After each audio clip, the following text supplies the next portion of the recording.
Hi friends, welcome to our channel. Brahmamudi serial next ఎపిసోడ్లో ఏం జరగబోతోందో ఈ వీడియోలో చూసి తెలుసుకుందాం.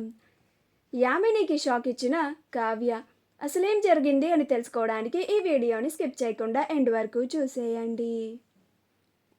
రాజ్ యామినీలు ఇద్దరు కలిసి రిసార్ట్కి కారులో వెళ్తూ ఉంటారు. రాజ్ డ్రైవింగ్ చేస్తూ ఉంటాడు. అలా యామినితో ఏమీ మాట్లాడకుండా మౌనంగా ఉంటాడు. అప్పుడు యామిని, ఏంటి బావా ఏమీ మాట్లాడకుండా అలా సైలెంట్గా ఉన్నావు అని అంటుంది. అప్పుడు రాజ్, ఏం మాట్లాడాలి యామిని అని అంటాడు.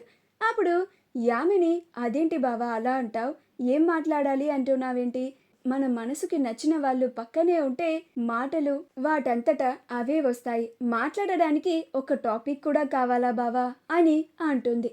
అప్పుడు రాజ్, అది కాదు యామిని, మనం ఇప్పుడు రిసార్ట్కి వెళ్తుంది మాట్లాడుకోవడానికే కదా, అవన్నీ ఇప్పుడే మాట్లాడేసుకుంటే అక్కడ మాట్లాడుకోవడానికి ఏముంటాయి అని అంటాడు. అప్పుడు యామిని, ఎందుకుండవు బావా, ఒక ఇద్దరు ప్రేమికులు మాట్లాడుకోవడానికి ఏ టాపిక్ అయినా దానికి కామాస్ మాత్రమే ఉంటాయి, ఫుల్ స్టాప్స్ ఉండవు అని అంటుంది. అప్పుడు రాజ్, కానీ మనమిద్దరం ప్రేమికులులా మాట్లాడుకోవడానికి నువ్వు నన్ను ప్రేమిస్తున్నావేమో, కానీ నేను నిన్ను ప్రేమించడం లేదు అని అనుకుంటూ ఉంటాడు. అప్పుడు యామిని, నాకు తెలుసు బావా, నేనంటే నీకు అస్సలు ఇష్టం లేదు అని, నేనే నిన్ను ప్రేమిస్తున్నాను అని అది నాకు చాలా క్లియర్గా అర్థమైపోతుంది. అందుకనే కదా నిన్ను నా దారిలోకి తీసుకొచ్చుకోవడానికే కదా, నాకు సొంతం చేసుకోవడానికే కదా ఇలా సడన్గా రిసార్ట్కి ప్లాన్ చేసింది అని అనుకుంటూ ఉంటుంది. అప్పుడు రాజ్, నేను కళావతి గారిని మాత్రమే ప్రేమిస్తున్నాను, ఆవిడని మాత్రమే ప్రేమిస్తాను కూడా, ఆవిడని మాత్రమే పెళ్లి చేసుకోవాలి అనుకుంటున్నాను కూడా, నేను మనస్ఫూర్తిగా మనస వాచ కర్మన ఇష్టపడుతుంది కళావతి గారిని మాత్రమే. ఆవిడకి నా మనసులో ఉన్న మాటని చెప్పి నేనంటే ఆవిడకి ఇష్టమో కాదో తెలుసుకోవాలి, ఆ తరువాత మేమిద్దరం కలిసి పెళ్లి చేసుకోవాలి అని అనుకుంటూ ఉంటాడు.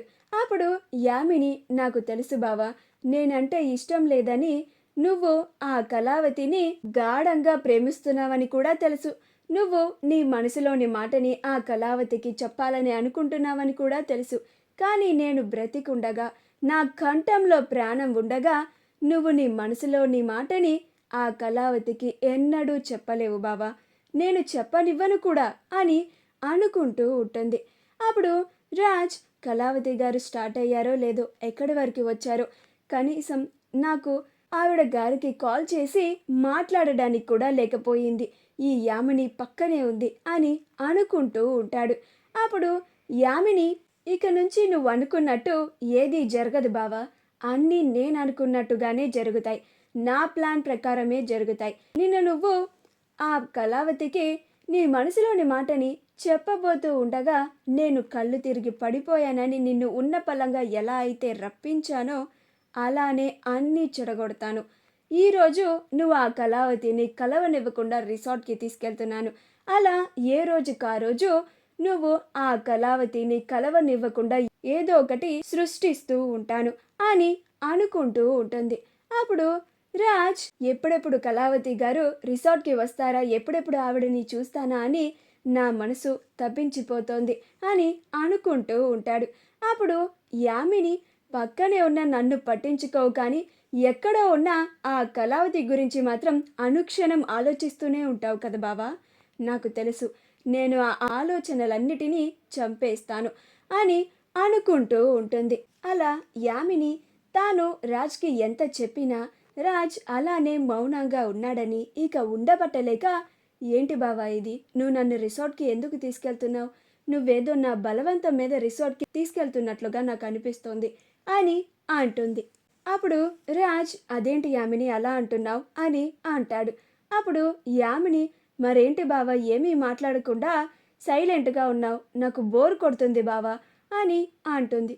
అప్పుడు రాజ్, అయితే సాంగ్స్ విను యామిని అని అంటాడు. అప్పుడు యామిని, నేను సాంగ్స్ వినాలనుకోవడం లేదు బావా, నీ మాటలు వినాలనుకుంటున్నాను, నీతో నా మనసు విప్పి మాట్లాడాలనుకుంటున్నాను అని అంటుంది. ఒక మాట అడుగుతాను, నిజం చెప్తావా బావా అని అంటుంది. అప్పుడు రాజ్ ఏంటి యామిని అని అంటాడు. అప్పుడు యామిని, నువ్వు నన్ను నిజంగానే ఇష్టపడుతున్నావా బావా, లేక ఎవరి బలవంతం మీదనో ఇలా మన పెళ్ళికి ఒప్పుకున్నావా అని అంటుంది. అప్పుడు రాజ్, అదేంటి యామిని అలా అడుగుతున్నావు, నాకు ఇష్టం లేకుండానే మన పెళ్ళి ఇక్కడ వరకు వస్తుందా అని అంటాడు. అప్పుడు యామిని, ఏమో బావా, నిన్ను చూస్తూ ఉంటే నా మీద నీకు ఇష్టం ఉన్నట్లుగా నాకు అనిపించడం లేదు. నువ్వు నాతో ఉన్నప్పుడు చాలా ఇబ్బందిగా ఉన్నట్లుగా నాకు అనిపిస్తుంది అని అంటుంది. అప్పుడు రాజ్, అదేం లేదు యామిని అని అంటాడు. అప్పుడు యామిని, మరి ఏదో ఒకటి మాట్లాడు బావా అని అంటుంది. అప్పుడు రాజ్, ఇప్పుడు ఏదో ఒకటి మాట్లాడకపోతే నన్ను వదిలిపెట్టేలా లేదు అని అనుకొని ఏం మాట్లాడాలి అని ఆలోచించి యామినిని చూసి, యామిని, ఈరోజు నువ్వు ఈ డ్రెస్లో చాలా బాగున్నావు అని అంటాడు. అప్పుడు యామిని, చాలా థ్యాంక్స్ బావా, ఈ కలర్ నీకు చాలా ఇష్టమని ఈ డ్రెస్ వేసుకున్నాను అని అంటుంది. అప్పుడు రాజ్, ఓ అవునా యామిని అని అంటాడు. అప్పుడు యామిని, బావ నీకో విషయం తెలుసా అని మాట్లాడేస్తూ ఉంటుంది. రాజ్ యామిని మాటలు వినలేక వామ్మో అని అనుకుంటూ ఉంటాడు. ఈలోగా వాళ్ళిద్దరూ రిసార్ట్కి చేరుకుంటారు. అలా ఇద్దరూ కలిసి ఒక రూమ్ని తీసుకొని ఆ రూమ్లోకి వెళ్తారు. అలా ఇద్దరు బెడ్ పైన కూర్చుంటారు. రాజ్ యామినికి దూరంగా కూర్చుంటాడు. యామిని, అదేంటి బావా, పరాయి వాళ్ళ పక్కన కూర్చున్నట్టుగా అంత దూరంగా కూర్చున్నావు అని యామినియే రాజ్ పక్కకి వచ్చి కూర్చుంటుంది. రాజ్, ఇదేంటి కళావతి గారు ఇంకా రాలేదు, ఆవిడ గారు ఎందుకని ఇంత లేట్ చేస్తున్నారు, ఈ యామిని ఏమో నా దగ్గరికి వస్తుంది, ఏం చేస్తుందో అని నాకు చాలా భయంగా ఉంది అని అనుకుంటూ ఉంటాడు. అప్పుడు యామిని, నాకు తెలుసు బావా, నీ మనసులో ఆ కళావతి ఉన్నంత కాలం నువ్వు నన్ను నీ దగ్గరికి కూడా రానివ్వవని, నిన్ను అసలు పట్టుకోనివ్వవని అని అనుకుంటూ ఉంటుంది. అందుకే కదా నేను రిసార్ట్కి వచ్చేలా చేసి నిన్ను నాకు సొంతం చేసుకోవాలనుకుంది అని అనుకుంటూ ఉంటుంది. ఈలోగా కావ్య కూడా రిసార్ట్కి చేరుకుంటుంది. తాను కూడా ఒక రూమ్ తీసుకుంటూ ఉంటుంది. అలా సంతకం చేస్తూ యామిని, ఆయన ఇద్దరు ఎప్పుడో వచ్చి ఉంటారు, ఇద్దరు రూమ్లోకి వెళ్ళే ఉంటారు అని కంగారు పడుతూ ఉంటుంది. అలా కీస్ని తీసుకొని తాను కూడా రాజ్ వాళ్ళ పక్క రూమ్నే తీసుకుంటుంది. అలా కావ్య తన లగేజ్ని రూమ్లో పెట్టేసి వెంటనే రాజ్ వాళ్ళ గది దగ్గరికి వచ్చి బెల్ కొడుతుంది. అలా రాజ్, యామిని, ఎవరో వచ్చినట్టున్నారు, నేను వెళ్ళి చూసొస్తాను అని తప్పించుకొని వచ్చేస్తాడు. తీరా వచ్చి చూస్తే కళావతి ఉంటుంది. అప్పుడు రాజ్ కళావతి తనకి సడన్ సర్ప్రైజ్ ఇచ్చినట్టుగా, హాయ్ కళావతి గారు, మీరేంటి ఇక్కడ అన్నట్టుగా మాట్లాడుతూ ఉంటాడు. అది చూసి యామిని, ఏంటి కళావతియా అని కావ్యని చూసి ఆశ్చర్యపోతుంది. అప్పుడు కావ్య, హాయ్ రామ్ గారు, హాయ్ యామిని అని అంటుంది. మా వీడియో కనుక మీకు నచ్చినట్లయితే లైక్ చేయండి, షేర్ చేయండి, మా ఛానల్ని సబ్స్క్రైబ్ చేసుకోండి, పక్కనే ఉన్న బెల్ ఐకాన్ని క్లిక్ చేయడం మాత్రం మర్చిపోకండి.